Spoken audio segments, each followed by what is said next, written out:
Jason Newsted calling. Jason Newsted, how you doing, man? Good, man. Good. Very excited to talk with you. I talked with you a few years ago about Voivod, and now I get to talk to you about your solo album. Cool. Well, you're very quick to the... Are you okay? Is everything okay? you should know me. Well, maybe you should know me, but I don't know. I am the most prompt rock guy ever. I get for it all the time. Yeah, you do answer the questions very quick. Now, I'm very excited about this new EP you got out. I've heard the entire version of Soldier Head, and I got to say, it rips, dude. Thank you very much. We're pretty excited about it, man. So when are you going to release the full video? I saw the teaser out there. I saw, the comments are like, oh, where's the rest of it? We've been working on it all weekend with the edits and everything, so we're getting real close now. We plan to have it out by the end of the week. It is the spearhead, for this whole thing to get out there. I want to make sure that we get this, what we're calling the full metal cut, out to everybody that could possibly get it. I want to get it out to every corner of the globe so people can see what is happening with the band. It's very representational, very honest and true and raw, like the music. So I'm happy about that part. And then there's going to be also an HD director's cut version available on iTunes, kind of a little bit fancier one too, but there'll be that stock one I want to make sure everybody gets. Now, I don't want to call it a project because that doesn't really make it sound very serious. So when did this new band Newsted start, man? Yeah, this is a bit more serious for sure. I've been playing with the drummer Jesse Mendez for about 10 years. We've been making noise, improv in the chop house, just laying down slabs and double bass stuff and cool things like that. And then Jesse Farnsworth, the guitar guy, came into the fold about 5 years ago. So we've got our trio together almost 5 years. And the two Jessies, they have about 10 years together playing as rhythm section or rhythm guitar player and drummer, stuff like that through different times. They've paid their dues in different ways, but just not found the success yet, really, not the success they deserved. So this is all really great for them. I'm seeing in their faces a lot of things that I remember how I felt the first time that happened. So that's all really cool. And we've been working on this like nose to the stone since about August of last year. I wrote all the songs on an iPad, like all the parts, guitars and bass and everything, and I gave them to them guys, and they came in and put their spin on it, and that's what we've got now. So it's been about, I'd say, 6 months as a serious band. Now, when you say you wrote the songs on an iPad, how does that work? I just, compose everything on guitar first and just track everything, and it has the little GarageBand application on there, and I just track everything. All I need is about 8 tracks to get the basics down, do that, burn it as CD, play it for my boys. They learn everything, and then we rock it together. Now, the name of the band is Newsted, which is obviously your last name. Was there any apprehension to naming it after yourselves? Like, was it kind of weird for you? Definitely weird, and I really didn't ever picture doing that. I haven't had an issue like a lot of my peers or whatever about coming up with band names. I've never had a problem. Echo Brain, Papa Wheelie, tons of stuff over time, hundreds of band names and projects and stuff. But this is the real deal. I wanted to make sure there was no confusion. This is a global thing. I've worked for a 30-year career now, taking the music around the world. Been around the globe like 5 times with the big band and getting that all going. And I've played with lots of different people: Echo Brain, Government Mule, Sepultura, Uncle, man, lots of people, Mm-hmm. And I want to make sure that everybody is clear, no matter what language you speak. If you're in metal circles and anywhere in the metal world, you know what Newsted means. You know what metal means. You put those two together, you know what you're going to get. So it was more kind of a recognition situation where it's like, look, everybody knows me. I'm going to put my name out there. That way people will know what they're going to get. Absolutely, and I've worked hard enough I've earned my place, I've earned that. And it also, there's a lot of new ground broken here, even though I've done a lot of cool stuff. There's a lot of new stuff here. This is the first time that I've composed all the songs from top to bottom, all the lyrics, all the instruments and everything. And so I think, therefore, it's worthy that my name is on there, Mm-hmm. I composed with Flotsam from way back and all that kind of thing, but it was always from the bass, and the guitars kind of followed, and we constructed the songs from there as a band. But this one is really my baby, So It's appropriate that my name is on it. So from what I have heard, that first single, Soldier Head, which is pretty much the only thing I've heard, awesome, dude. It's old school thrashy, reminds me of Motorhead, old school Metallica, kind of Testament-like. Is that what we can expect for the rest of this? And is that what you were going for on this album? Brother, I'm old school. I can only be old school. That's what the music is. Many people maybe try to emulate old school and stuff, but you only can be if you are. And that's what I am. And it's pure and it's raw. Man, we we had this cat, Anthony Fox, and worked with Aerosmith and a bunch of different big acts, and he did all the mixing on the Guitar Hero Metallica tracks and stuff. Mm-hmm. And he came in with us for a couple of weeks as a gesture of digging the metal, and we laid it down, 11 songs, and he captured it, and it's crushing. And so we're going to share it in segments with the fans. This was something that was done. It's always been percolating, I guess, you know. But when I went to do the show reunion 30th anniversary thing with Metallica at the Fillmore in San Francisco, December 2011, that was the catalyst for everything. I had been working up to that. The months leading up to that in 2011, we took Papa Wheelie out for 6 Saturday nights in a row and played some clubs and had a couple cool opening gigs for Caius and the Sword and Anvil and stuff like that. Just a couple awesome, fun gigs where I was playing guitar and singing, you know, as a front man and stuff. I kind of got bit by the bug a little bit with that. Started getting the adrenaline again and the feeling again. I went to the Metallica shows about 2 weeks after the Papa Wheelie Caius show, and the response from the fans was so overwhelming. I mean, it really, really, truly moved me, just like to epiphany, at the point where, you know, feeling all that from the fans night after night again, and I hadn't tasted that sweetness for a long, long time. And the people called me back in, and that's why I'm here now. Nice. I am doing it for the fans.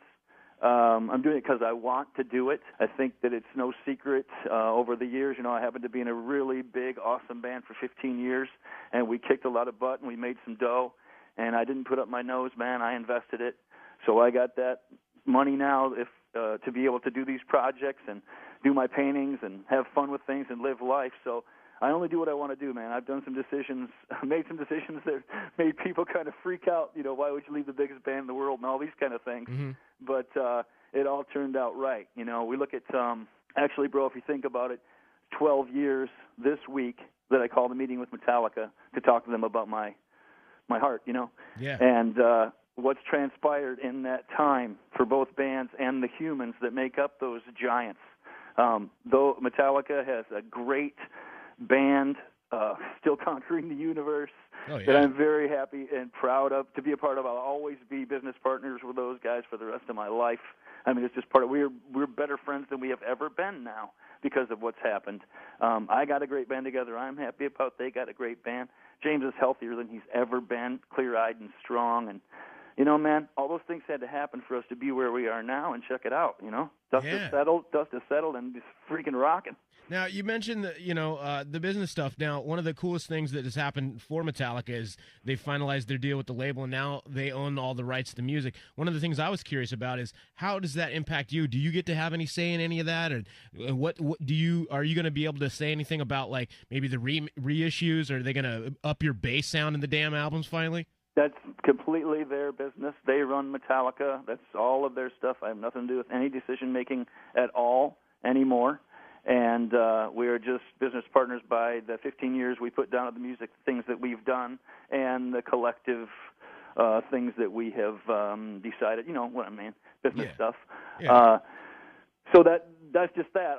The only way it affects me is that my contract is forever with the band the way it is and the music that I've played with them. So, you know, just let your mind run with it. It's better for all of us. Ah, very nice. And that's what I kind of figured. But, you know, there's been a lot of talk about the bass tracks in, you know, Master Puppets and Justice and even the Black Album, how they've kind of almost been buried. And thanks to Guitar Hero, some people have actually been able to remix the albums so that you can hear you a little bit better. Yeah, Anthony did that. Yeah, very cool. Yeah. What are your thoughts on it? I mean, does it feel weird to have that happen? Or no, dude, Jesus Christ. It's 2013. Justice for All was 25 years ago. Yeah. I mean, all the things that have happened since, it's just such water under the bridge, man. You know, it just doesn't, it is what it is. Those records are what they are. We captured the moment in time and all that. I'm not going backwards, dude. I'm only going forward. I'm good with all that stuff. When if you just think about some stuff seriously for a second. Okay, I get thrown into the band. A week later, I'm touring the world. A few months later, I'm recording a record. I came from Flotsam and Jetsam. We recorded the whole Doomsday album in 5 days, top to bottom, mastered. Okay? That's how I know how to record, going into this big band. I go into the studio, playing these songs, learn the songs just like any other time, got them down, can play them upside down, backwards, and whatever. no band guys around, just me. Send me in there with the assistant engineer. Play your bass on there. How do I know how? You turn it on. You turn it on the amp. Turn on a song. I play the song. I'm done. 2 days later, I'm done with all the tracks on Justice for All, and I go home. Okay, that's what I knew back then, dude. You got to just think about the time and the situation and blah, blah, blah.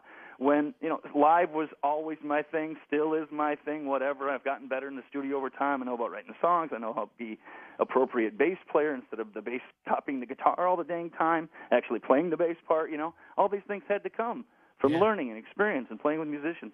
So by the time we got to the Black Album, Bob Rock starts telling me about being the bass player instead of worrying about being the guitar player on bass. And, I start laying it down. For me, Black Album, if you got a decent enough stereo, the bass will take your teeth out.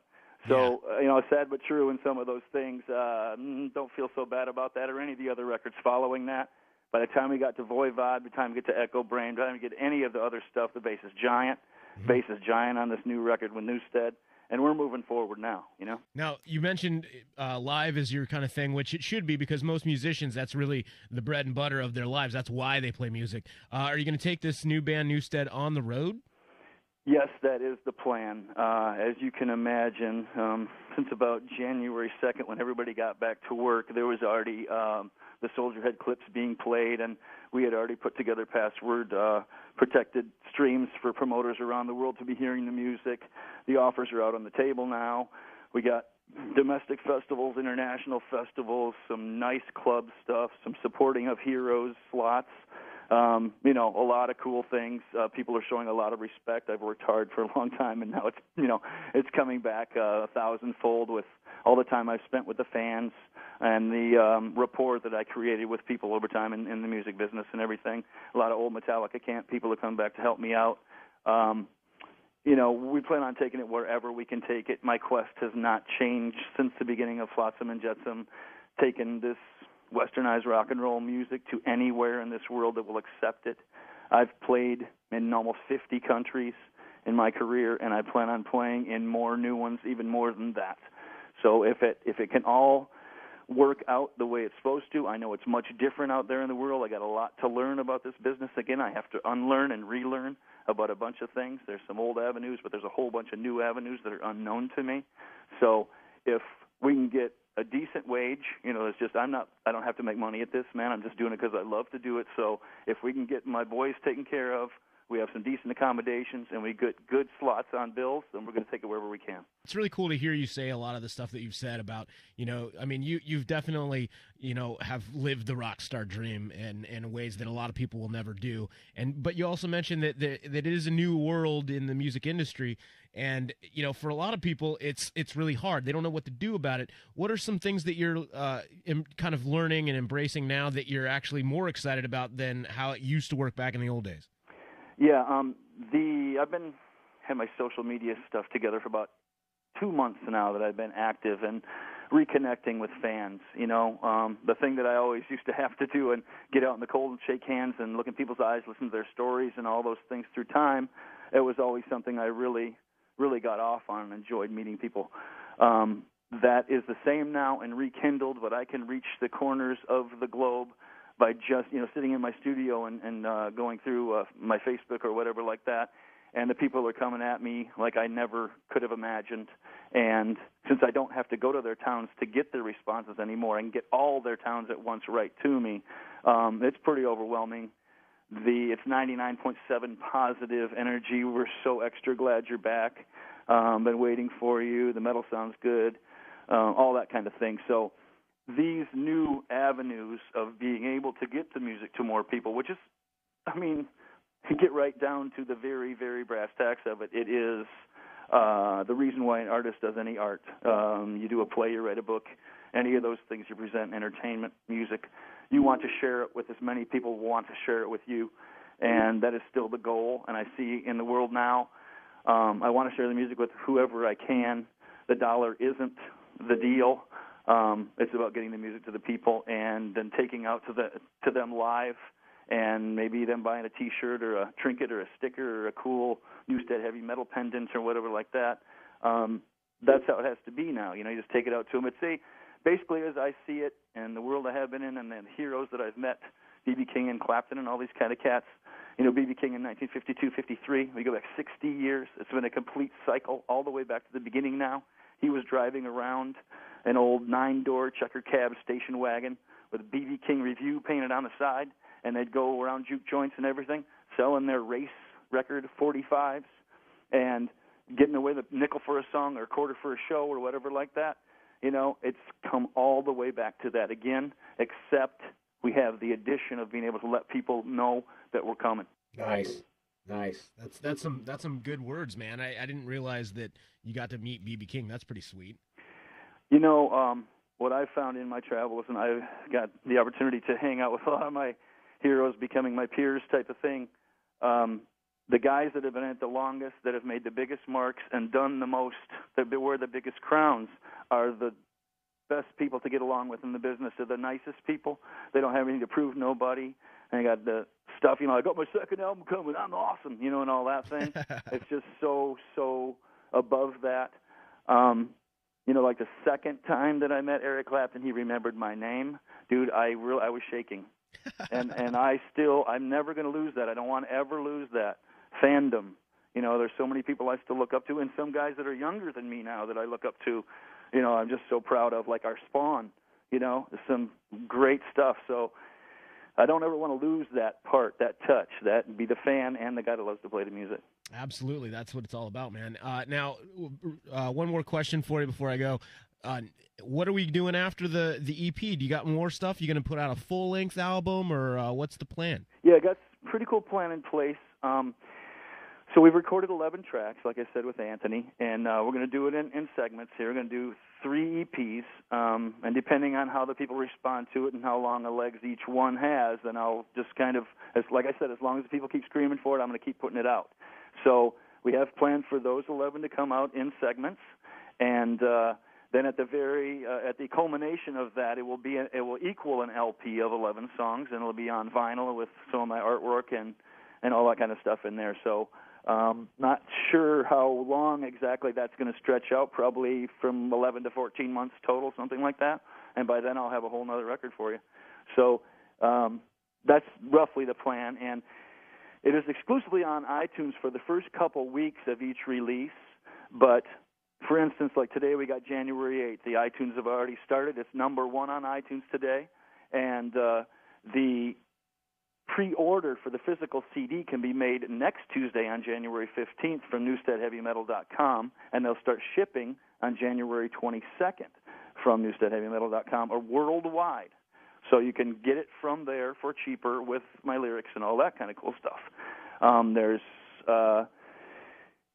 The idea is to be able to get it to everybody in whatever form that they want to. That's ultimately my goal, of course. So each release will be available, physical CD, 2 weeks after the initial iTunes release. Very cool. It really seems like you're embracing the modern era of the music industry and how it's done these days in a real smart way. And it's good to hear a legend as yourself being able to do it right, it sounds like. We're doing it from the grassroots. It's right out of the chop house here. Right now, my total team is 4 people, including me, and we've still been able to get it to number 1 on iTunes today. So, it doesn't really matter it's quality, not quantity. If the people that you have really know what they're doing, you don't have to have too many of them. Absolutely. Well, it's good to hear that you're number 1, and hopefully that keeps up, and I can't wait to hear more of it, and I can't wait to hopefully see you in live form with this new band, man.